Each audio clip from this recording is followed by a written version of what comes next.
que va a ser sobre la Virgen María en las Sagradas Escrituras. Yo les mandé, no sé si por medio de Hernán, un archivo. ¿En qué formato lo mandaste? No sé, ¿en qué formato lo mandé? En Word. Word. No lo pude abrir. Bueno, igual, como podía pasar esto, Le di. sí, como podía pasar esto, tenemos, así no tengo que gritar, pobres que están acá al lado. Los que tienen, ¿por qué armé el archivo? Para que los que lo tengan, seguimos esos textos con esa traducción. Miren que hay distintas traducciones, no es la muerte tener una traducción u otra, son todas válidas, pero a veces cuando somos muchos y uno está leyendo un texto, como cambian en algunas cosas pequeñas, puede ser que en algún momento nos perdamos o que yo digo una cosa y justo en ese texto no está, pero bueno, en general, obviamente que todas sirven. Yo dije que por ahí sería bueno tener la del pueblo de Dios, porque es la que generalmente usamos en la liturgia. Si vamos a cuál es la traducción más exacta, la que usamos para estudiar, por ejemplo, es la Biblia de Jerusalén. Pero ¿qué pasa? Cuando leemos la Biblia de Jerusalén es media dura para leer, ¿no? Esta se usa más para estudiar. Entonces por eso hice alusión a, me causa gracia porque ahora están vendiendo Biblias del pueblo de Dios y digo, parece que está todo armado, pero no me lleva ninguna comisión, así que, bien. Entonces vamos a hacer esto, les cuento un poco cómo vivimos el día, o la tarde. Este primer bloque vamos a hacer una pequeña introducción a lo que son las Sagradas Escrituras, y cómo están ubicadas, que yo lo dije la última vez, al final, cómo está ubicado las Sagradas Escrituras, qué lugar tienen dentro de la teología, dentro del estudio de la fe. Y qué relación también tiene con la tradición y con el magisterio, porque están relacionadas, íntimamente relacionadas. Después vamos a ver algunas referencias en el Antiguo Testamento, que vamos a ver en qué sentido hablamos de referencias a María en el Antiguo Testamento. Estas dos cosas vamos a intentar decirlas en este primer bloque. Y después del recreo, ya vamos a entrar en el Nuevo Testamento, que vamos a intentar abarcar Marcos y Mateo. Y el próximo encuentro lo dedicaríamos a Lucas y Juan. Si llegamos, digamos, si tenemos tiempo y demás, alguna cosita del Apocalipsis también podremos ver. Pero en principio nos detenemos sobre todo en los Evangelios. ¿Estamos? Bien. No. Es así, yo les mandé los textos, después yo les voy a mandar el apunte también, que implica lo que hoy charlemos y que yo también tengo acá. Entonces les vamos a mandar todo. Ahora, hay cosas que evidentemente, como decía Hernán la otra vez, van saliendo, que no están escritas, por eso a veces vale la pena también anotar algunas cosas, ¿no? Bueno, lo primero es entrar en algunas cuestiones así del lenguaje, que nos pueden ayudar porque de fondo tienen concepciones teológicas, o sea, del estudio de la fe. Entonces, lo primero que por ahí estaría bueno decir es qué decimos cuando hablamos de la palabra de Dios. Porque generalmente, que no está mal, pero no es exactamente eso, o solamente eso, atribuimos o identificamos sin más la palabra de Dios con las Sagradas Escrituras. Y en parte es así. Sin embargo, la palabra de Dios, digamos, el término palabra, por ejemplo en hebreo, significa tanto palabras como también hechos, acontecimientos, sucesos. Entonces, la palabra de Dios es todo aquello que Dios va manifestando a lo largo de la historia de salvación, llegando a su momento culmen en la palabra que se hace carne, o sea, en Jesucristo. Entonces, por excelencia, la palabra de Dios, antes de ser un texto, es una persona, que es Jesucristo. La palabra de Dios es Jesús. Entonces, esto es importante porque ya de entrada como que nos cambia el concepto de palabra de Dios. Antes de ser un texto es una persona viva, Jesús resucitado. Él es la palabra hecha carne. Entonces ya cuando pienso en la palabra de Dios, no pienso sin más en un texto, sino en primer lugar en Jesucristo. Ahora bien, ¿cómo se relaciona entonces la palabra de Dios, que es Jesús, con la tradición de la Iglesia, con las Sagradas Escrituras y con el Magisterio? Bueno, en primer lugar la tradición, ¿no? La famosa tradición que tanto también Hernán nos hablaba y que tan importante es para nosotros como Iglesia. ¿Qué es la tradición así en pocas palabras? Es la misma vida de Jesús, o sea, lo de Jesús, entregado a la Iglesia. ¿Qué significa esto? Bueno, la misma vida de Jesús en sus gestos, en sus instituciones, en sus palabras, en sus actitudes, en sus modos. Todo esto va a ser entregado a la Iglesia, especialmente y en primer lugar a los apóstoles que estaban con él y que son los que van a estar encargados de custodiar esta tradición. ¿Qué significa custodiar? Cuidar y transmitir lo que fue y lo que es la vida de Jesús. Entonces, en primer lugar, la tradición. En segundo lugar, y no es casualidad, en segundo lugar, no en primer lugar, están las Escrituras. ¿Por qué? Porque es la vida de Jesús testimoniada, o sea, puesta por escrito, todo esto que las primeras comunidades ya vivían, ya transmitían, ya creían, se pone por escrito y ahí empieza a surgir lo que nosotros conocemos como el Nuevo Testamento, ¿no? Entonces, fíjense, de acá ya podemos sacar una conclusión. La tradición precede a las Escrituras. ¿Qué significa que precede? Que la tradición existe antes, desde el primer momento. ¿Por qué? Desde el momento en que Jesús le dice, vayan y anuncien la buena noticia a todas las naciones, y bautícenlos en el nombre del Padre, del Hijo y del Espíritu Santo. No existían las Escrituras, nosotros ahora lo tenemos por escrito, pero no existían. Entonces, ¿qué es lo que tenían? Bueno, la vida de Jesús transmitida, entregada a la Iglesia. Entonces, fíjense que cuando se va gestando el canon de las Escrituras, o sea, lo que hoy tenemos como los libros dentro de la Biblia, recién va a ser, cuando se va a terminar eso, va a ser recién en el Concilio de Trento, cerca de 1500, cuando se va a fijar oficialmente qué libros y qué no entraba dentro. Ahora, ¿cuál fue, digamos, el discernimiento? El discernimiento no fue, queremos ocultar algunas cosas, entonces las dejamos afuera de la Biblia y otras las dejamos adentro porque nos conviene. No ese es el discernimiento. El discernimiento fue, ¿cuál de estos textos, desde el comienzo, reflejaron la fe de la comunidad creyente?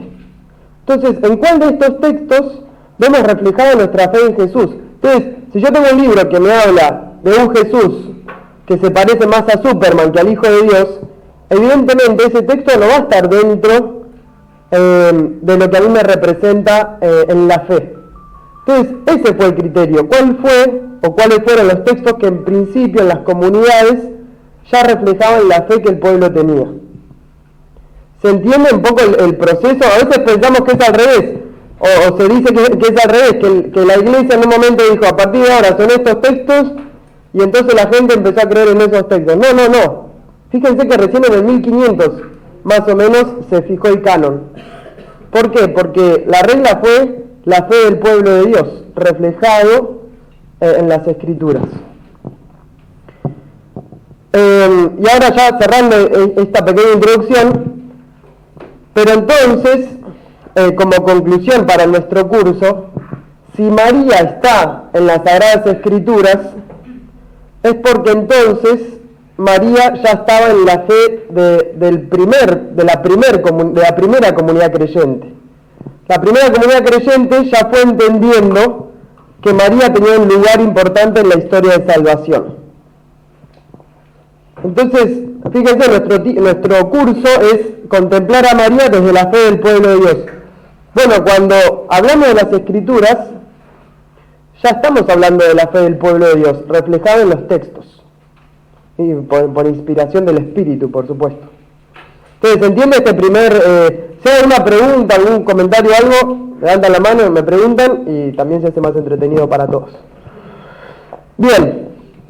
Esto en primer lugar. Ahora, lo dejé acá. Vamos a tener en cuenta también algunos criterios de interpretación. Porque nosotros como iglesia tenemos criterios para interpretar, algunos criterios generales, ¿no? Para interpretar la Biblia, los textos sagrados. Entonces, en primer lugar, esto está en el apunte que les voy a dar, pero los que quieran anotar, anoten. En primer lugar, que cuando entramos a un texto, tenemos que tener en cuenta los géneros literarios. Entonces, en la Biblia hay géneros literarios. Tenemos géneros que tienen que ver más con el mito, tenemos géneros que son más narrativos, géneros que son más poéticos. Entonces, bueno, ¿en qué género literario estoy metido? Bueno, cada tanto. Total, vivimos juntos, estoy medio enfermo, pero nos vamos a enfermar los dos. Si no puedo estar en las misas, ya está. Bien. Segundo, el primero se queda ahí. El segundo es el contexto en el que el autor o los autores del texto sagrado, digamos, el contexto en el que escribieron. ¿Por qué? Bueno, porque evidentemente les debe pasar, porque a nosotros también nos pasa, entramos en los textos y hay cosas, hay vocabularios, hay objetos, incluso a veces, ¿vieron? Por ejemplo, no sé, algo que todos debemos conocer. ¿Vieron cuando se habla de las monedas, no? De, no sé, los talentos, los denarios, la dracma.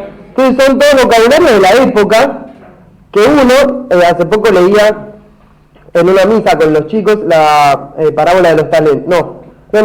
La de ayer, la de que le perdona la deuda, ¿no? Que debía 10.000 talentos y después por 100 denarios no le perdona la deuda a que le debía a él, ¿no?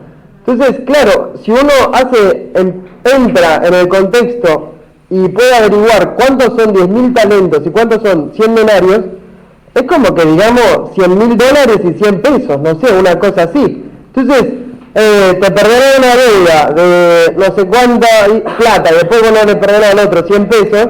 No toques ese tema. Bueno, perdón, no, fue totalmente apolítico, no. Bueno, perdón, no quise entrar. Pero se entiende igual. Bien. Entonces, por eso que en segundo lugar, el contexto en el que fueron escritos es importante. Ahora, acá hay un riesgo que Hernán no mencionó. Nosotros el proceso que hacemos para estudiar las Sagradas Escrituras no es para desmenuzar los textos y que nos queden cosas por separadas y que entonces digamos, si en esta época quiso decir tal cosa, entonces en realidad Jesús no fue hijo de María. No sé, cosas por el estilo. Vieron que cada tanto pueden aparecer en internet, en cosas así. Entonces, ¿por qué? Porque el tercer criterio, y esto es lo que importa también, es la unidad de toda la Biblia. O sea, nosotros no podemos sacar un pedacito y hacer con ese pedacito lo que queremos. La unidad de toda la Biblia y la interpretación según la tradición viva de la Iglesia. O sea, cómo la Iglesia también fue recibiendo ese texto a lo largo de la historia, ¿no? Entonces, se entienden un poquito estos tres. Esto nos sirve porque nos dan panorama, sí. Una pregunta. Sí. Sí. Sí. ¿No están considerados? No. ¿O consideran de otra forma? No, está buena la pregunta. Acá me preguntan, por ejemplo, Renfro que les mandó el protoevangelio de Santiago. Fíjense, por ejemplo, el de Santiago nosotros agarramos, del protoevangelio de Santiago, agarramos fiestas litúrgicas. Como por ejemplo San Joaquín y Santa Ana, que es el Día de los Abuelos. Bueno, en los evangelios no aparecen San Joaquín y Santa Ana, aparece en el protoevangelio de Santiago. Evidentemente hay cosas que hemos tomado de los evangelios que no entraron en el canon, como por ejemplo esto. Ahora, si nosotros nos adentramos un poco en los evangelios apócrifos, se llaman, no tienen nada de malo. Lo único que puede llegar a pasar, o el criterio que se tomó, fue que las primeras comunidades no tomaron esos evangelios como referencia para significar su fe.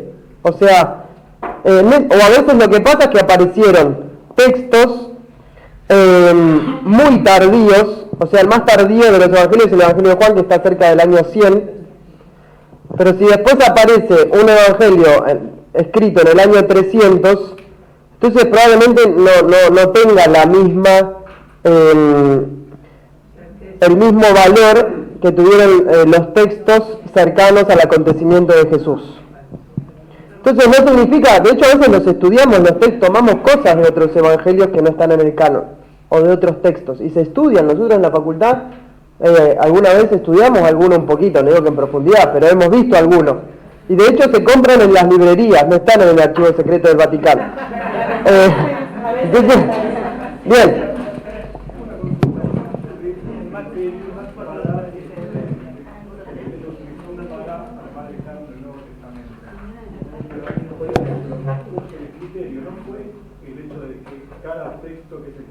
Tenía que ser de un apóstol, de la firma de un apóstol o supervisado por un apóstol, como el caso de la Bien, el tema de la autoría de los evangelios es un tema en el que podemos profundizar mucho, pero para decir algo, no necesariamente, esto lo decimos con delicadeza, pero no necesariamente el nombre del evangelio tuvo que haber sido el autor. O sea, ¿por qué? Porque quizás, por ejemplo, el evangelio de Juan fue escrito cerca del año 100. Probablemente el discípulo Juan haya muerto antes que el año 100. Ahora, lo que sí pudo haber sido, y un poco es este el sentido, es que la comunidad en torno al discípulo Juan, que recibe de Juan las enseñanzas de Jesús, haya puesto por escrito lo que recibió del discípulo. Entonces, muchas veces, más que un solo autor, puede ser una comunidad que haya puesto por escrito el testimonio recibido de Jesús. ¿Esto quiere decir que nos estafaron? No. Quiere decir que, aparte en ese tiempo, se ponían nombres a los evangelios, o a veces incluso a cartas, que ya tenían autoridad. Entonces, una cosa es que yo te haya entregado una carta a nombre mío, Patricio, nadie lo conocía, Patricio. Entonces, otra cosa es que para darle validez e importancia a lo que se había escrito, le pongamos, por ejemplo, nombres de discípulos de Jesús, para identificar que eso tenía que ver con la fe en Jesús. Entonces, es buena la pregunta. No sé si ayudó, pero va por ahí. Bien. ¿De dónde saco estos criterios? No los inventé yo. Ustedes, vamos a ver, lo tienen en la cita, que después les paso el documento, pero este criterio lo pone el Concilio Vaticano II en un documento que es Dei Verbum, que es sobre la revelación divina, donde habla sobre la tradición, las escrituras, el magisterio y el lugar, ¿no?, de cada una de ellas. Bien. Entonces, ¿y el magisterio dónde queda? Bueno, el magisterio está al servicio está el magisterio. No está al mismo lugar que la tradición o que las escrituras, está al servicio. Entonces, ¿en qué sentido está al servicio? Bueno, que nos va guiando en nuestra fe. ¿No? Por eso siempre las cosas que escribe el Papa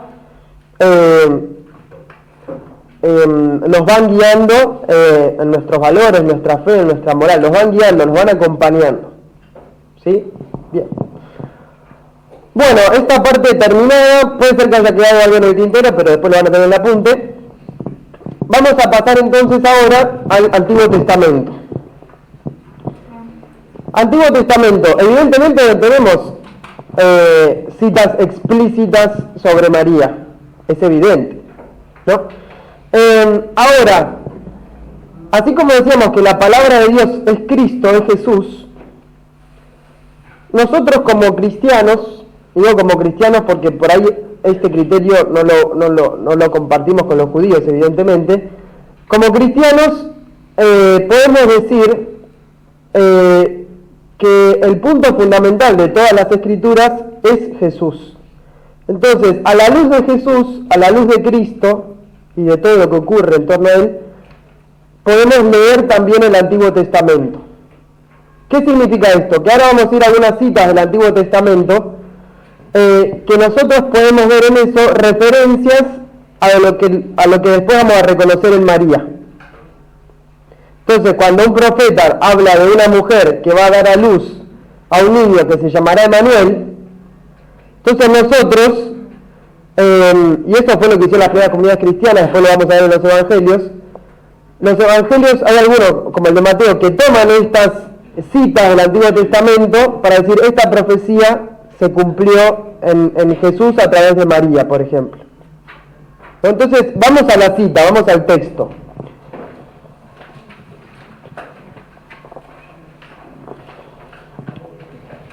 Bien, lo primero, vamos a ir a Génesis, empezamos por el comienzo. Génesis 3, 14, 15. Los que tienen el texto impreso es el primer texto, así que...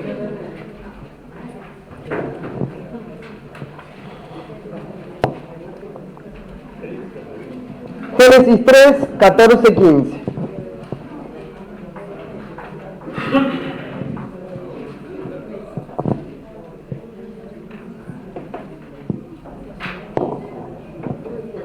Bien, voy a leer. Y el Señor Dios dijo a la serpiente, por haber hecho esto, maldita seas entre todos los animales domésticos y entre todos los animales del campo.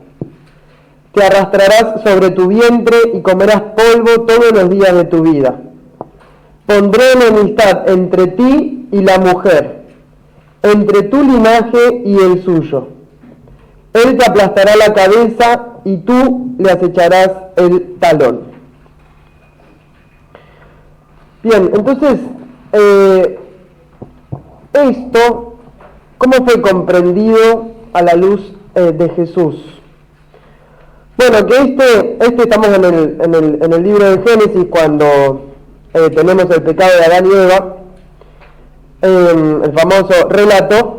Fíjense que dice, pondré enemistad entre ti y la mujer, entre tu linaje y el suyo. Otros traducen entre tu descendencia y la de ella, o entre el descendiente de ella.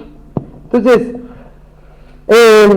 ¿cómo se vio esto? Bueno, que la descendencia de la mujer, si a la mujer la vemos desde el Nuevo Testamento, y la asociamos con María, que muchos después la van a interpretar en los primeros padres como así como vemos a Jesús como el nuevo Adán, a María muchos la llaman la nueva Eva. Entonces, fíjense, pondré enemistad entre ti y la mujer. Entonces, algunos llaman a esto el proto-evangelio, o sea, el primer buen anuncio. ¿Cuál fue el primer buen anuncio? Bueno, que evidentemente la humanidad siempre iba a luchar, por así decirlo, no en términos iguales, pero siempre iba a haber como una lucha entre lo de Dios y lo del mal espíritu, una enemistad.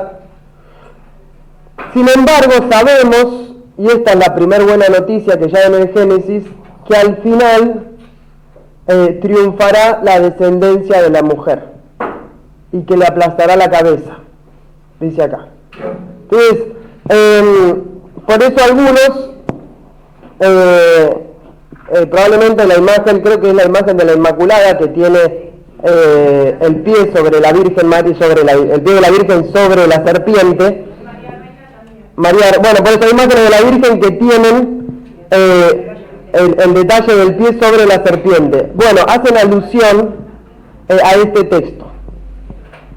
Entonces, y depende de las traducciones, pero después dice, él te aplastará la cabeza y tú le acecharás el talón. Entonces dice, él. Entonces algunos que vieron en este él. Bueno, ya la profecía, el anuncio de Jesús, que la descendencia de María, de la mujer, Jesús, es el que le iba a aplastar la cabeza al mal espíritu, al maligno, a la serpiente. Si nosotros obviamente nos ponemos a dialogar con alguien que solo tiene el Antiguo Testamento como un judío, tenemos que dialogar en su lenguaje. Entonces, no podemos dialogar con un judío interpretando todo a la luz del Nuevo Testamento, porque ellos no cuentan con el Nuevo Testamento. ¿Se entiende? Entonces esta es una interpretación desde Jesús. Por eso hablamos de referencias. Bien, el segundo texto, Isaías 7, 13, 15. Si alguien quiere leer y quiere venir acá, capaz de los que están acá adelante, alguien me puede ayudar. ¿Querés venir hasta acá si tenés micrófono? Espera, a ver si llegás con el micrófono, así te escucho.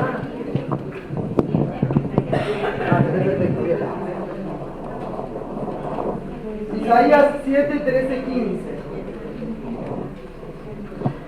Isaías dijo, escuchen entonces, casa de David. ¿Acaso no les basta cansar a los hombres que cansan también a mi Dios?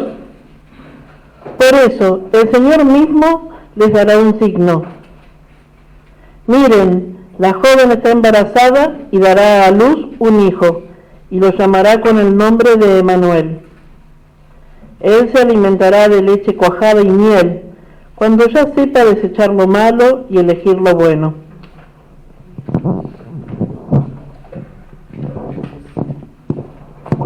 Bueno, este texto seguramente nos suena muy conocido, porque ¿qué sucedió? Este texto lo va a tomar después el Evangelio de Mateo, porque lo tenemos en el Evangelio de Mateo, y Mateo ¿qué va a hacer? Bueno, va a decir que este texto hace referencia, ¿vieron que dice la joven? Bueno, acá hago así un paréntesis, pero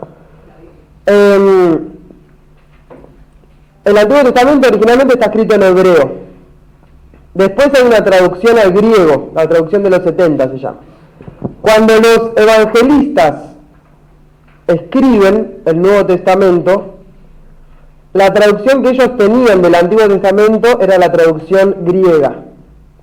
Entonces cuando nosotros vemos la traducción al griego, en vez de decir la joven, dice la virgen. Y eso es lo que utilizó Mateo para hablar de que una virgen iba a concebir un niño llamado Emmanuel, y Mateo le va a agregar que significa Dios con nosotros, porque en hebreo la palabra Emmanuel significa Dios con nosotros. Entonces, este texto, ya por los mismos evangelistas, fue tomado como una referencia a lo que se iba a cumplir en María. Y fíjense, acá está, y en el siguiente texto también, algo que se llama la promesa a David, o sea, el mesianismo dentro del pueblo judío. El pueblo judío espera un Mesías desde una promesa que Dios, esto si quieren lo pueden anotar, la cita, no lo vamos a leer ahora, pero en el segundo libro de Samuel, en el capítulo 7, está la promesa de Dios a David, que un descendiente suyo iba a tener una relación con Dios, al cual iba a llamar padre y Dios iba a llamar hijo. Entonces a partir de ahí como que cobra mucha fuerza este sentido de mesianismo dentro del pueblo de Israel.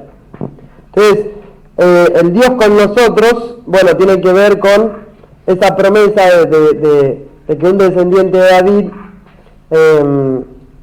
se iba a tomar carne dentro del pueblo judío, el Mesías, el enviado de Dios. Bien, tercer texto, Miqueas 5, 1, 3. Miqueas 5, 1, 3.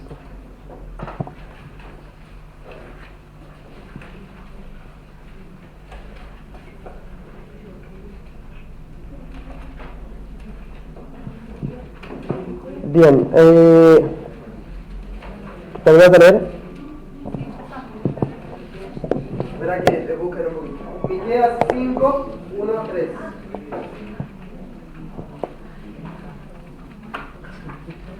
Dale. Perdón, esperamos. Mientras cuento una anécdota. Primer año de facultad, clases con Rivas. Sorry. Yo estaba así, no encontraba nada. Y varios se dice en un momento, ¿pero por qué tardan tanto? Yo no sé con qué rezan ustedes. Luris, ¿van a encontrar? Bien. Pueden ir allí, dice, y ver en qué página está.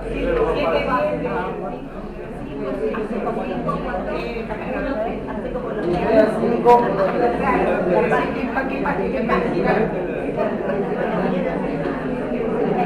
Bien, leemos. Vale. Y tú, Belén Efratá, tan pequeña entre los clanes de Judá, de ti me nacerá el que debe gobernar a Israel. Sus orígenes se remontan al pasado, a un tiempo inmemorial. Por eso, entonces el Señor los abandonará hasta el momento en que dé a luz la que debe ser madre. Entonces, el resto de sus hermanos volverá junto a los israelitas. Él se mantendrá de pie y los apacentará con la fuerza del Señor, con la majestad del nombre del Señor su Dios. Bien, entonces, fíjense con este último texto también. En el primer texto hablamos de la mujer, con Génesis. En el segundo texto hablamos de una joven o de una virgen, según las traducciones. Y en el tercer texto hablamos de una madre. Entonces, todo esto, la fe de la Iglesia lo va a tomar como referencia a María, que es mujer, virgen y madre. Entonces, y también fíjense cómo esta promesa mesiánica, o sea, de la venida de un Mesías, siempre está asociada en el Antiguo Testamento a una mujer, a una madre, una virgen, pero no es que va a irrumpir de la nada, sino que va a ser un Mesías que vendrá junto o de la mano o por intermedio de su madre, de la mujer, de una virgen, de una joven. Entonces ya desde el comienzo tenemos que el misterio de Jesús, de Cristo, del Mesías, está unido al misterio de su madre. No están separados, no son cosas separadas. Por eso Hernán nos decía la semana pasada que, por ejemplo, en la facultad, si bien él dijo que no está de acuerdo, pero que en la facultad vemos Mariología dentro de la Cristología. Perdón, Hernán, casi te estoy contradiciendo. No, pero obviamente que también se podría... acá es cuando el debate en vivo... Ni me acuerdo igual que dije. A ver, igual por más que se vean en materias separadas, evidentemente que María es la madre de Jesús. Entonces, siempre van a estar unidos el misterio de Jesús con los demás misterios, porque con todos los misterios de nuestra fe tienen como eje el misterio de Jesús. Bien, entonces, se entiende este sentido de referencia, o sea, mirando desde el Nuevo Testamento, vemos el Antiguo y vemos que podemos ver distintas referencias a una mujer, a una virgen, a una madre, asociada a la venida de un Mesías, o sea, la irrupción de Dios en la historia, que no va a ser desde la nada, sino que va a ser a partir justamente de... Y una cosa que leía, que es interesante, que no se habla de una mujer. En ninguno de los tres textos se habla de la mujer, se habla de la joven, se habla de la madre. Entonces, en la fe del pueblo de Israel, alguna concepción de la importancia de una mujer en la historia de salvación había, porque no se habla de la mujer en general, sino de la mujer, la virgen, la madre. Muy bien. Bueno, vamos a tener un ratito de recreo y después... lo último, termino con esto. Ya va, tuvieron misa y empezamos 6:15, así que... bien, hiciste caras. A ver si lo tengo acá. Bien, los que recibieron los textos lo tienen, yo lo voy a leer. Pero esto es un texto del Concilio Vaticano II de Lumen Gentium, un texto muy importante sobre la eclesiología, sobre la iglesia. Entonces va a decir en un momento: los libros del Antiguo y del Nuevo Testamento y la tradición venerable manifiestan de modo cada vez más claro la función de la Madre del Salvador en la economía de salvación. En efecto, los libros del Antiguo Testamento narran la historia de salvación en el que paso a paso se prepara la venida de Cristo. Estos primeros documentos, tal como se leen en la Iglesia y tal como se interpretan a la luz de la revelación ulterior y plena, es decir, Jesús, evidencian poco a poco, de una forma cada vez más clara, la figura de la Madre del Redentor. Acá viene lo importante. Bajo esta luz aparece ya proféticamente bosquejada en la promesa de la victoria sobre la serpiente, hecha a los primeros padres caídos en pecado. Asimismo, ella es la Virgen que concebirá al niño, como haríamos recién, y dará a luz un hijo que se llamará Emmanuel. Entonces, ya la fe de la Iglesia tomó estos textos como vinculados, referenciados ya del Antiguo Testamento a la Virgen María. Nos vamos al recreo.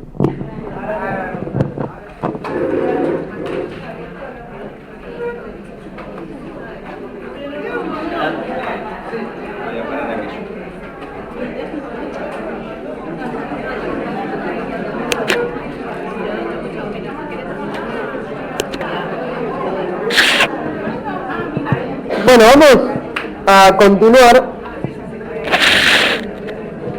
ahora metiéndonos ya en el Nuevo Testamento. En el Nuevo Testamento. Antes de comenzar, que vamos a comenzar con el Evangelio de Marcos, lo que vamos a ver en el Nuevo Testamento es como un paralelismo entre dos cosas. Digamos, cuanto más tardíos también van siendo los escritos, quizás podamos observar como una o mayor presencia o mayor comprensión del lugar que tuvo María en la historia de salvación. Entonces, ¿por qué digo esto? Porque ahora vamos a ir al Evangelio de Marcos, que fue el primero de los evangelios. Lo primero que tenemos del Nuevo Testamento, los primeros son las primeras cartas de Pablo, que son muy recientes al acontecimiento de la Pascua de Jesús. Después, lo que le sigue es el Evangelio de Marcos, que fue el primero de los 4 evangelios. Entonces, no nos tiene que asustar si en Marcos no encontramos tanta... Me acuerdo que alguien había preguntado, no me acuerdo quién, pero la semana pasada con Hernán, alguien había hecho el comentario de por qué si María es tan importante para nosotros, a veces aparece tan poco en el Evangelio. Bien, entonces, algo de esto tiene que ver, porque Marcos fue el primer evangelio, y vamos a ver que hay pocas alusiones a María. Ahora, cuando vayamos después al Evangelio de Mateo, o de Lucas, o incluso de Juan, vamos a ir viendo cómo, va quedando manifestado que en la fe del pueblo de Dios va a ir creciendo la conciencia del lugar que tuvo María en la historia de salvación. Y eso se va a ver reflejado en los evangelios. Entonces, si comparamos el evangelio de Marcos con el último, con el evangelio de Juan, vamos a ver diferencias significativas. ¿Y esto qué? ¿Porque uno mintió y otro dijo la verdad? No, porque recién charlamos. ¿Cómo era tu nombre? Maxi. Los evangelios no son biografías. Esto es importante decirlo. Evangelio, la palabra evangelion en griego, evangelio, significa buena noticia, ¿no? Entonces, esto es de algún modo un género literario y lo tenemos que entender desde ese lugar, porque los evangelios, antes de querer transmitir una historia, quieren transmitir una buena noticia. Entonces, como dice el evangelio de Juan en el capítulo 20, después lo podríamos leer, pero en un momento va a hacer alusión a de que no todo lo de Jesús fue puesto por escrito, sino que esto fue escrito para que crean en Jesús y creyendo en Él tengamos vida eterna. Entonces, en este sentido no nos tienen que asustar si de repente vemos cosas que hay en un evangelio y en otro no. O en uno está escrito de un modo y en otro apareció de otro modo. ¿Sí? Porque bueno, también tiene que ver, el Evangelio de Marcos se escribió muy pronto, es cortito, es el más corto de todos, y fue escrito a una comunidad que estaba siendo perseguida, o sea, cristianos que estaban muriendo a causa de su fe. Entonces no es lo mismo escribirle a unos cristianos que están muriendo a causa de su fe, porque los están persiguiendo y matando, no es lo mismo escribirle a ellos que escribir, por ejemplo, a una comunidad judía a la que le tenemos que mostrar que todo lo que se dice en el Antiguo Testamento se cumple en Jesús. Eso lo vamos a ver en Mateo, no en Marcos. En Marcos, por ejemplo, vamos a ver un Jesús muy sufriente. ¿Por qué? Porque se tiene que identificar, con la gente que está leyendo ese mensaje. Esto es como las imágenes. ¿Vieron que tenemos imágenes de Jesús más sangrientos, por así decirlo, y Jesús más gloriosos?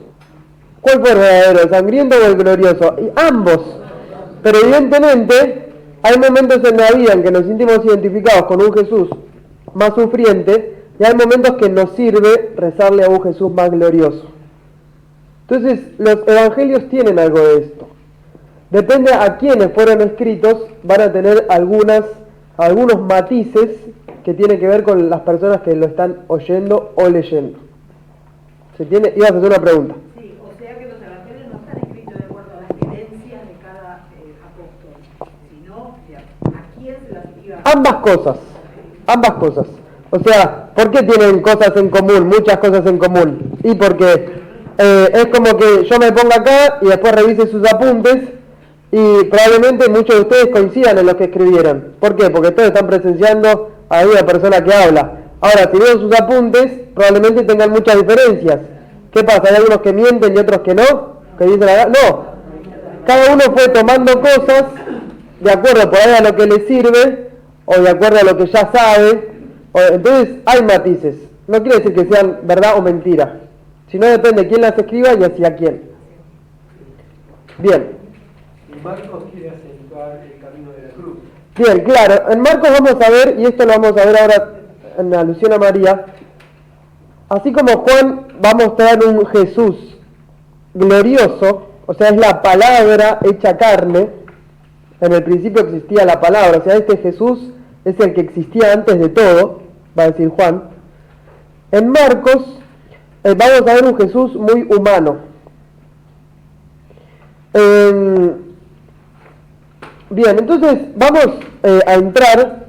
De hecho, por ejemplo, Marcos ni siquiera va a tener todos los relatos de la infancia. Eso va a venir con Mateo y Lucas. Marcos no tiene tiempo para hablar de la infancia de Jesús.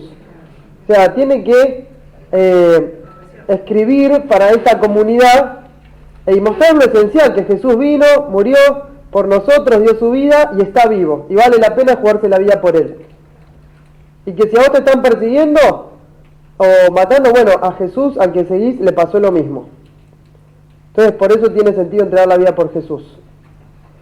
Bien, vamos a ir entonces al Evangelio de Marcos y vamos a empezar con Marcos 3, versículo 20. Marcos 3, versículo 20.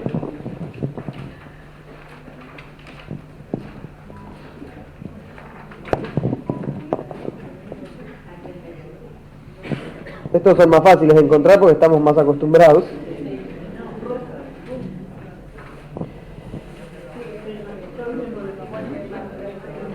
Bien, vamos a leer el 20 y el 21. Algunas cosas en los textos están el texto completo, pero vamos a ir haciendo hincapié en algunas cosas más importantes, así llegamos. Total, después van a tener todo. Marcos 3, 20. 20, 21. ¿Voluntario o voluntaria para leer? ¿Ya está? Papá, espera, vamos a ver un poquito de tiempo.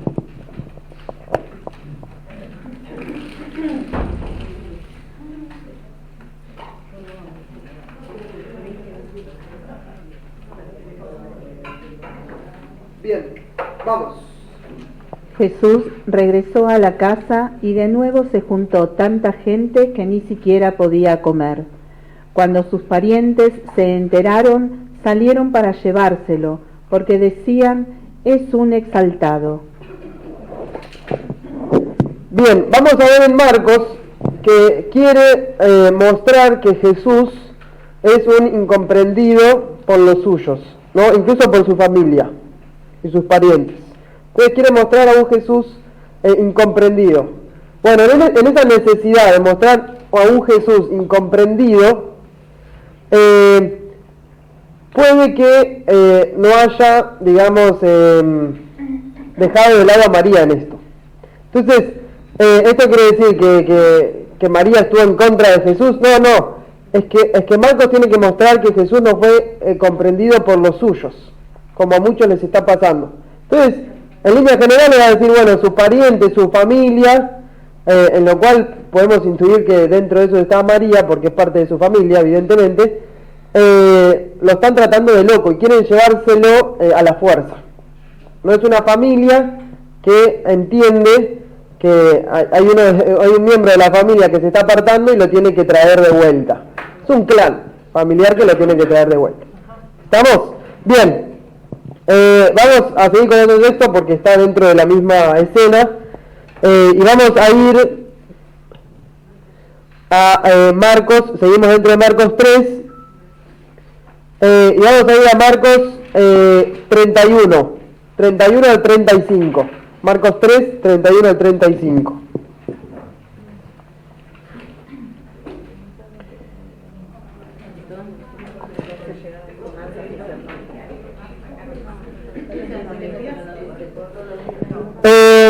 El contexto, fíjense que es un poquito después de lo que leímos. Jesús está discutiendo y van a aparecer de nuevo parte de su familia. ¿Sí? ¿Quién quiere leer? Bien, no llega a creer el micrófono, si querés venir acá, pero así te escuchan desde el fondo. Sí. Entonces llegaron su madre y sus hermanos, y quedándose afuera, lo mandaron llamar. La multitud estaba sentada alrededor de Jesús, y le dijeron, tu madre y tus hermanos te buscan ahí afuera. Él les respondió, ¿quién es mi madre y quiénes son mis hermanos? Y dirigiendo su mirada sobre los que estaban sentados alrededor de él, dijo, estos son mi madre y mis hermanos, porque el que hace la voluntad de Dios, ese es mi hermano, mi hermana y mi madre. Momento duro para María. Bien, uno de los momentos, así arrancó. Bien, entonces hay algo que es lindo contemplar, tanto en este evangelio, pero en líneas generales, que María va a tener que hacer el proceso, el camino, de ser la madre de Jesús a ser su discípula también. Entonces, esta transición de ser la madre a tener que entender que su hijo está dentro de un proyecto de Dios en el cual la gente lo empieza a seguir y que ella también de algún modo va a tener que seguir, es lo que, bueno, algunos después les podría mandar toda la bibliografía, hay un librito que seguí para esto, ¿no? No es que lo inventé yo, por supuesto. Entonces, este autor hablaba del camino doloroso de María, de esta transición de pasar a ser la madre de Jesús, aunque evidentemente no lo va a dejar de ser, pero a también pasar a entender a Jesús como el Señor y por lo tanto como discípula. Entonces, como mujer, como una entre nosotros, también habrá tenido que hacer su proceso. Yo me acuerdo, cuento una anécdota, pero cuando yo estaba no sé si ya sabían que entraba al seminario en mi casa, pero me voy a estar hablando con mi mamá. Yo llegaba del viaje de egresados que me había ido y me iba a un retiro que era el retiro del seminario. Pasé el extremo. Y entonces yo me acuerdo que llego del viaje de egresados y le digo a mi mamá, bueno, creo que llegué, no sé, el lunes, digo, bueno, llegué el miércoles, el viernes tengo un retiro. Y claro, creo que mi mamá ya empezó a sospechar como acá hay algo raro, ¿viste? Bueno, me acuerdo que me dijo algo así como, bueno, si María entregó a su hijo, yo también como tengo que entregarlo, como una cosa así.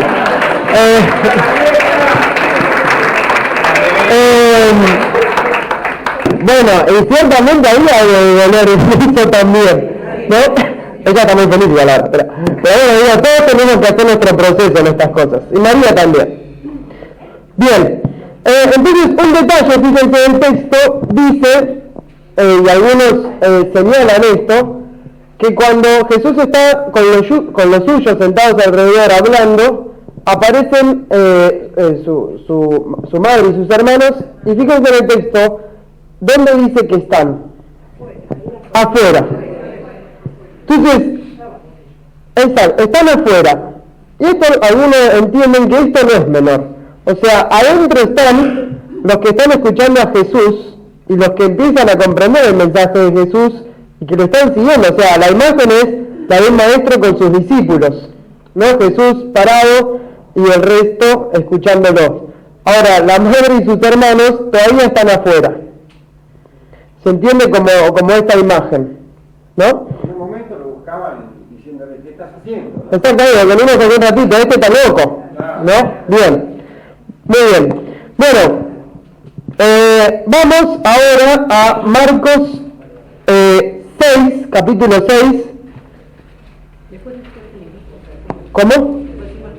Sí. Marcos 6, del 1 al 6. Marcos 6, del 1 al 6. Jesús vuelve a su pueblo y no la va a pasar bien. Un voluntario o voluntaria para leer. Dale, desde allá. Jesús salió de allí y se dirigió a su pueblo, seguido de sus discípulos. Cuando llegó el sábado, comenzó a enseñar en la sinagoga, y la multitud que lo escuchaba estaba asombrada y decía, ¿de dónde saca todo esto? ¿Qué sabiduría es esa que le ha sido dada y esos grandes milagros que se realizan por sus manos? ¿No es acaso el carpintero, el hijo de María, hermano de Santiago, de José, de Judas y de Simón? ¿Y sus hermanas no viven aquí entre nosotros? Y Jesús era para ellos un motivo de tropiezo. Por eso les dijo, un profeta es despreciado solamente en su pueblo, en su familia y en su casa. Y no pudo hacer allí ningún milagro, fuera de curar a unos pocos enfermos, imponiéndoles las manos, y él se asombraba de su falta de fe. Bien, entonces, bueno, Jesús viene a su pueblo y la gente empieza a decir, ¿cómo? ¿No es este? Es como decir, ¿no es este el hijo del vecino? O sea, ¿no es este el hijo de José, el hijo de María? Bueno, fíjense que dice, ¿no es acaso el carpintero el hijo de María? Bueno, acá algunos señalan esto porque no es común en el mundo, digamos, cultural, religioso de la época de Jesús, judío, de identificar a una persona como hijo de una mujer.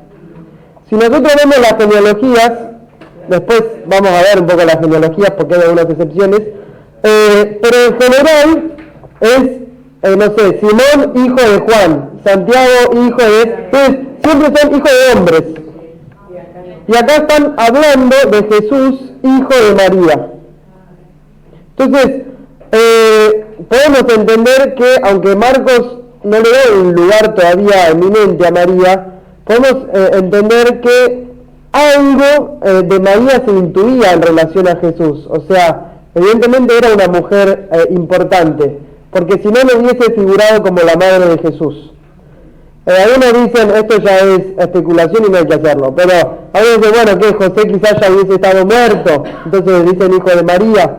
Bueno, no lo sabemos, porque no lo dice. Pero el dato importante es que se identifica a Jesús como el hijo de María, de una mujer, y esto es muy significativo. Entonces, algo de la fe del pueblo de Dios nos está diciendo. ¿Se entiende? Bien.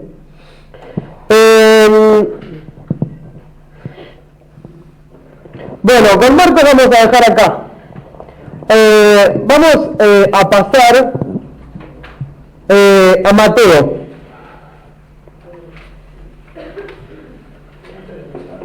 Sí. Dado que uno de los criterios es el contexto, esta frase en el Evangelio de Marcos, ¿qué significa dentro de la mentalidad de la gente que podía leer este Evangelio? Hijo de María, sabiendo lo que acabas de decir vos con respecto a la genealogía, por ejemplo, que hacía referencia al varón que le daba la descendencia a los hijos y no a la mujer. Sí, en realidad el tema de las genealogías aparece en Mateo y en Lucas. En Marcos no hay genealogías, ¿no? Pero digo,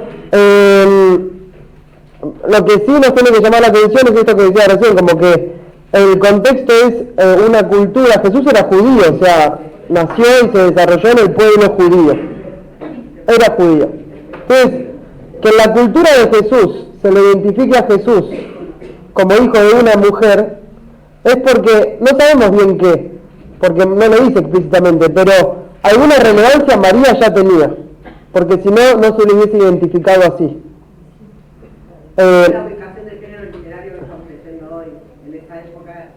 Claro, es un poco es un poco aplicar el criterio del contexto, ¿no? En el contexto de Jesús, generalmente la descendencia es del padre, no de la madre. Entonces, hablar de Jesús como hijo de María quiere decir que se le está dando ya alguna relevancia a María.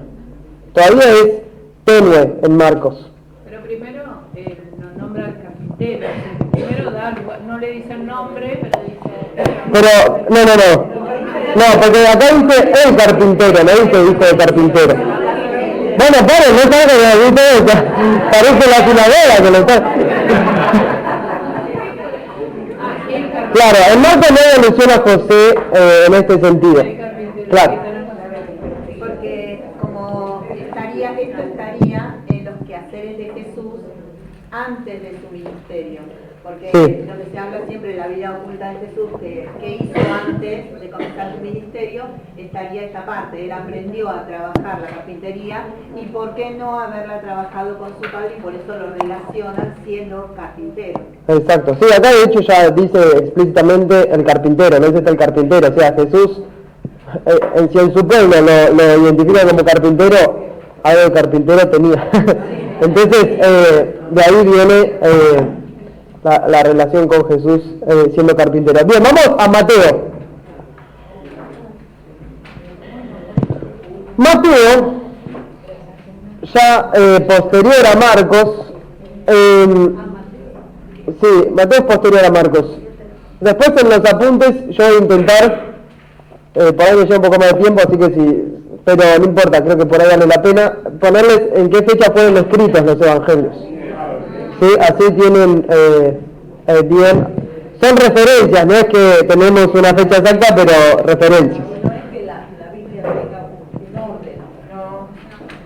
Bueno, ¿qué? Porque primero en realidad está el Evangelio de Mateo, después, bueno, porque yo creo que en algún momento, esto tengo que chequearlo, pero en algún momento se pensaba que el primer Evangelio había sido el de Mateo.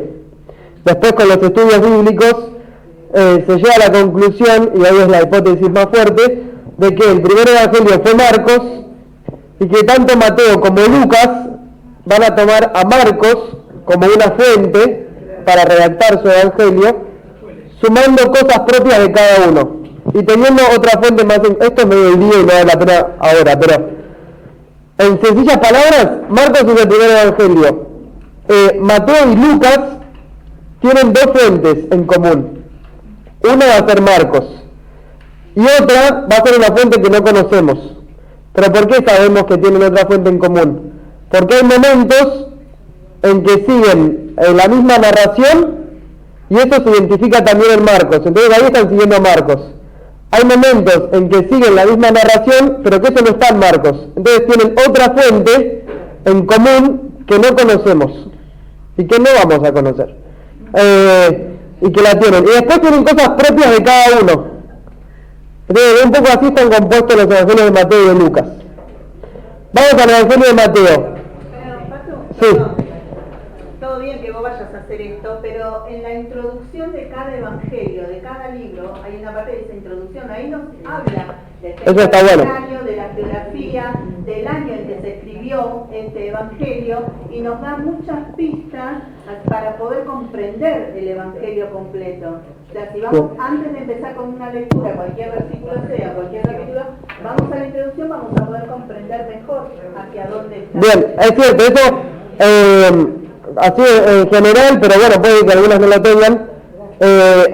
Al comienzo de los evangelios del Nuevo Testamento se nos da un panorama como de cada evangelio. Eso está bueno, porque yo a veces tengo Biblia que, como uno generalmente va a los textos, después de repente vas al final, o vas al principio y te encontrás con mapas, te encontrás con cronologías, bueno, eso está bueno, chusmear, nos sirve, vocabulario. Bien, el evangelio de Mateo está escrito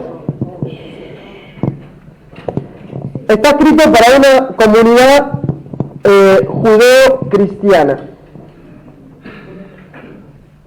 ¿Y qué tiene de particular esto? Que Mateo, como decíamos antes, va a tener que mostrar que lo que está prometido, profetizado en el Antiguo Testamento, se cumple en Jesús. Eso a alguien que no es judío no le interesa tanto, porque no conoce el Antiguo Testamento en la época aquella.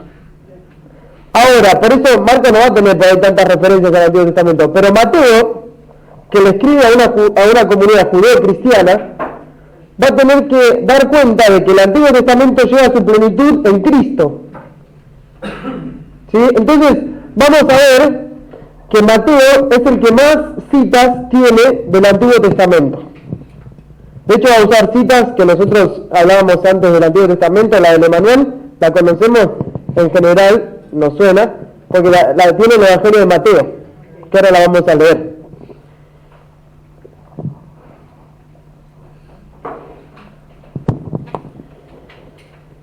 Bien, entonces vamos a Mateo 1. Vamos a leer del versículo 16 al 25.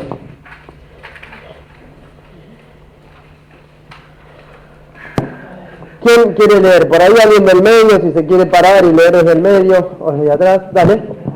Si quieren, si se pueden parar mejor para que se escuche. Mateo 1, 16, 25, es como el final de la genealogía.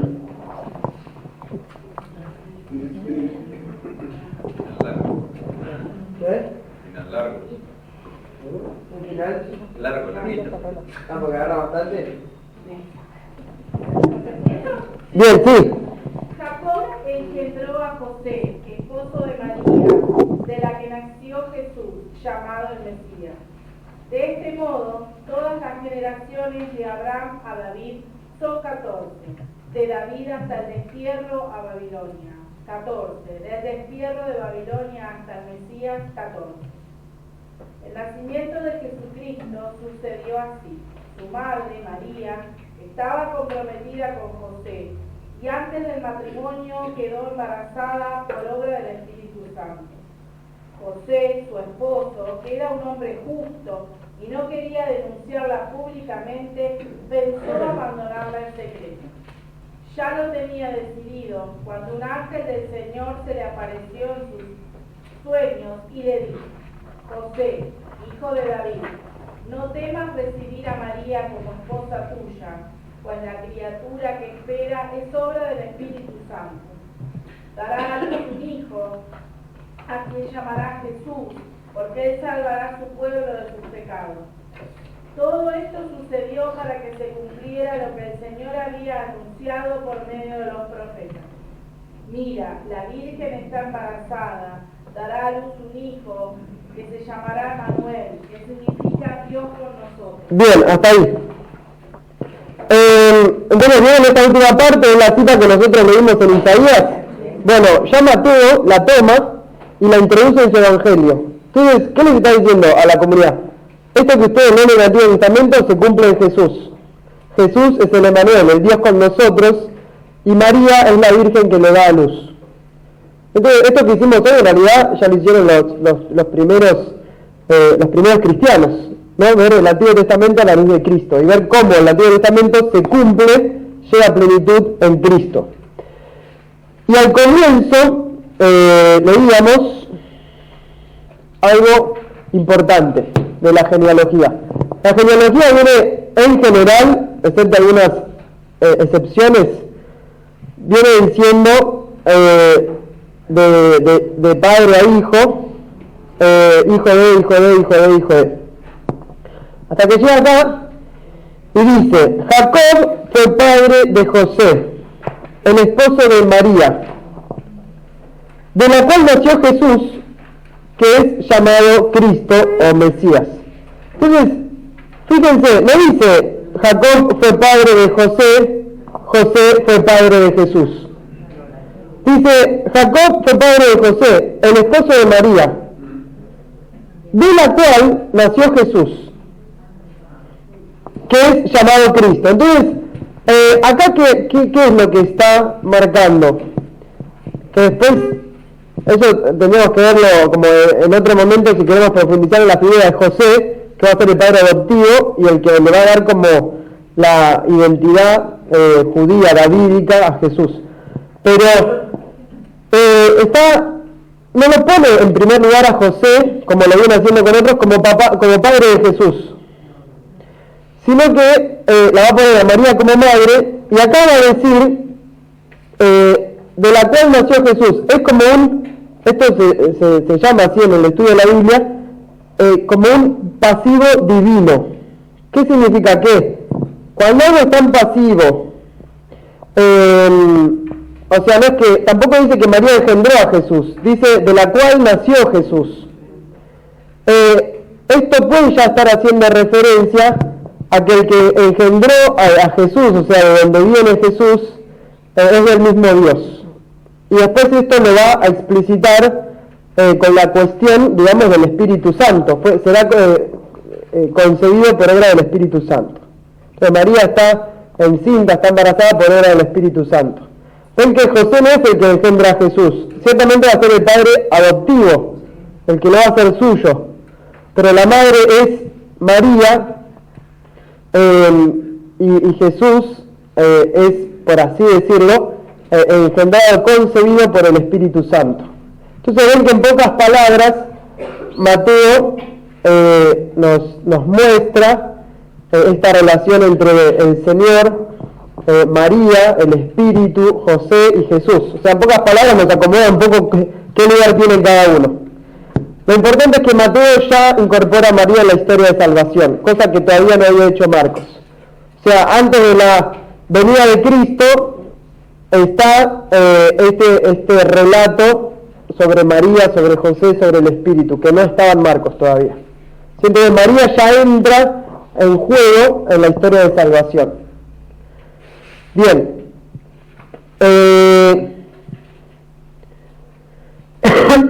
Bien, vamos ahora, bueno, fíjense que Mateo, por ejemplo, ya habla de la Virgen, no habla de la joven, ¿no? Era lo que decíamos antes. La Virgen concebirá y dará a luz un hijo al que pondrá el nombre de Manuel. Bueno, porque eso que decíamos, tiene en la mano la traducción griega del Antiguo Testamento que hablaba de la Virgen. Entonces ahí ya estaba hablando de la concepción virginal de María, que por obra del Espíritu va a dar a luz a Jesús, el Emmanuel, Dios con nosotros. Bien, vamos a Mateo capítulo 2. ¿Me habías dejado el mate? No. Capítulo 2, versículos 7 al 11. Y el que quiere, la que quiera, se levanta y hace de voluntario. Mateo capítulo 2, 7, 11.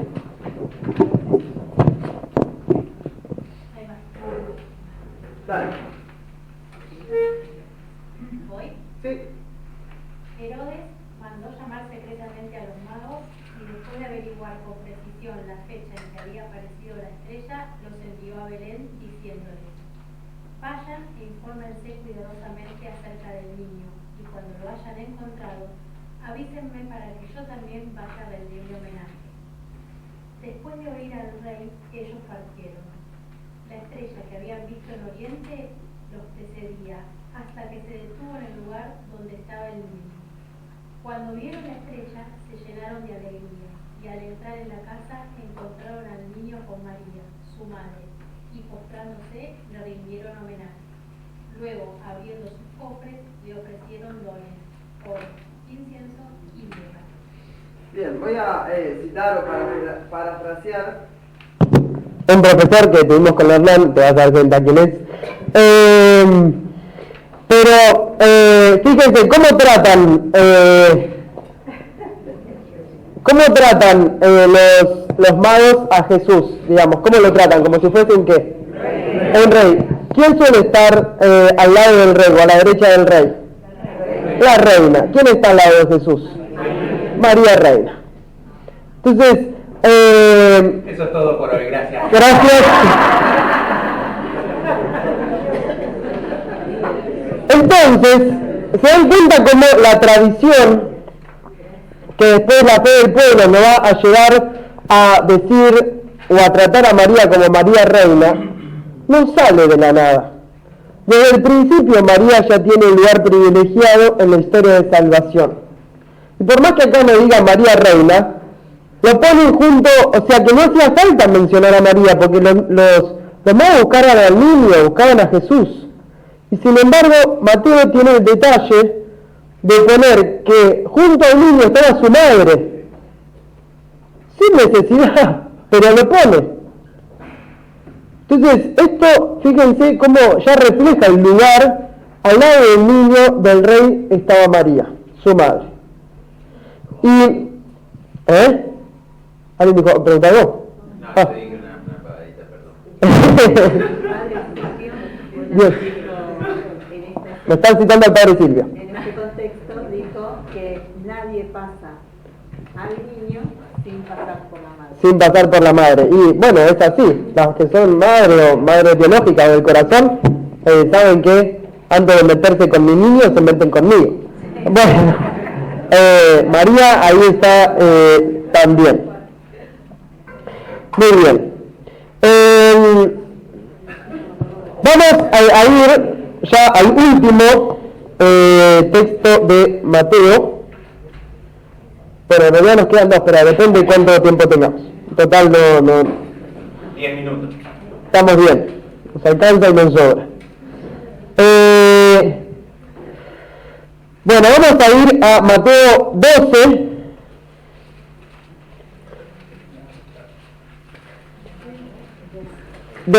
Mateo 12.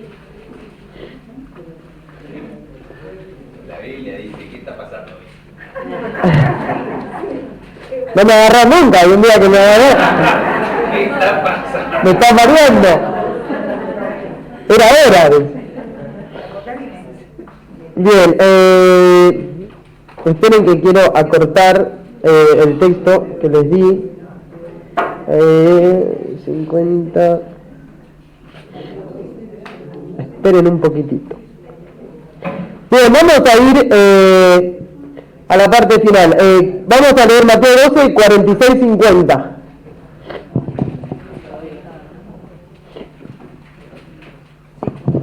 Mateo 12, 46, 50.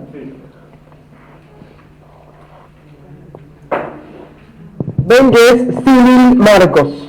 O sea, vamos a ver cómo Mateo tiene como fuente a Marcos, cómo va a seguir a Marcos. Bien, ¿algún voluntaria?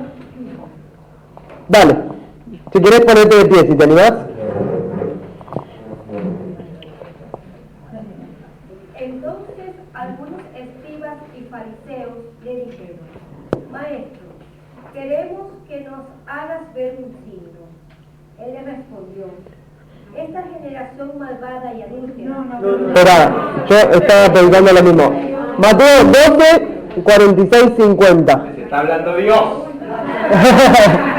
Salvo que sea una profetisa y en este momento. Bien. Ahora. Su madre y hermanos que estaban fuera trataban de hablar con él. Alguien le dijo: tu madre y tus hermanos están ahí fuera y quieren hablar. Jesús le respondió: ¿quién es mi madre y quiénes son mis hermanos? Y señalando con la mano a sus discípulos agregó: estos son mi madre y mis hermanos, porque todo el que hace la voluntad de mi Padre que está en el cielo, ese es mi hermano, mi hermana y mi madre. Bien, esto es muy parecido a Marcos, de la similitud. Ahora vamos a ir, porque este texto está conectado con el siguiente, a Mateo 13. Mateo 13, 52, 58. En Marcos estos dos textos los teníamos más juntitos. Mateo como que desarrolla un poco más todo, entonces los tenemos como más separados.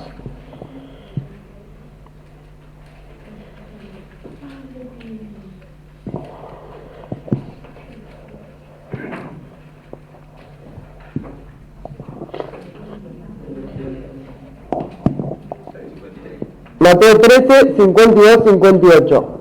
Bien, allá. ¿Comienzo? Sí.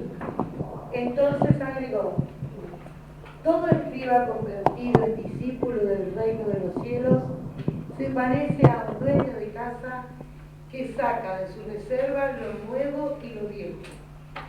Cuando Jesús terminó esta parábola, se alejó de allí y al llegar a su pueblo se puso a enseñar a la gente de la sinagoga, de tal manera que todos estaban maravillados.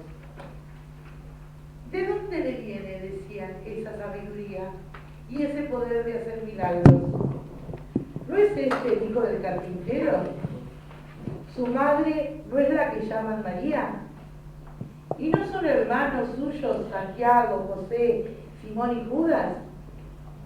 ¿Y acaso no viven entre nosotros todas sus hermanas?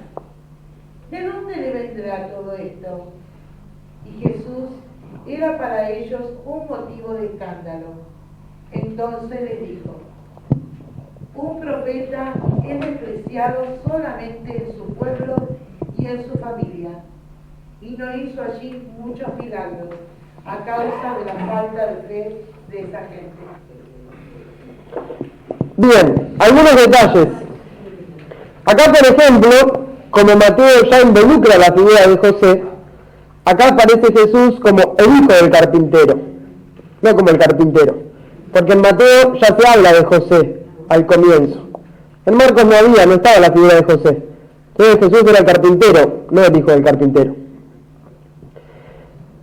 Y otra cosa, un detalle, pero que después esto, si podemos hacer un cuadrito, fíjense que dice: entonces les dijo, un profeta despreciado solamente en su pueblo y en su familia. Marcos decía, en su pueblo, en su familia y en su casa. Mateo ya no dice en su casa. Entonces, y después vamos a ver qué matiz también modifica Lucas en esta expresión. ¿Por qué? Porque se va como entrando en conciencia, ya voy, Daniel, se va entrando en conciencia de que María no estaba, aunque tuvo evidentemente que hacer su proceso, pero María no estaba dentro de los que se oponían al proyecto de Jesús, sino que al contrario va a ser para Lucas la discípula ejemplar y la que va a guiar la comunidad cristiana primitiva. Bueno, la semana que viene vamos a ver Lucas y Juan. Vamos a terminar con una oración. ¿Querés hacerla? ¿Alguna vista? Hacer la voz. Voy a anotar, ya la mayoría está, pero hay algunos que no, que vienen por primera vez y que no están en la lista de difusión de material. Paciencia con las respuestas porque es el teléfono de una de mis parroquias. Entonces, entre los bautismos, van cayendo estos mensajes y, bueno, a ver, mandan mensaje así lo sumamos al grupo, 11.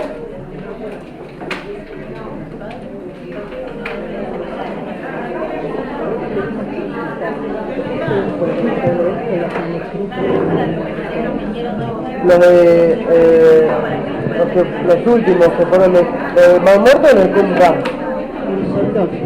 Bueno, este es para los que no están en el grupo de difusión, el resto quédese tranquilo, esperen que va para la grabación.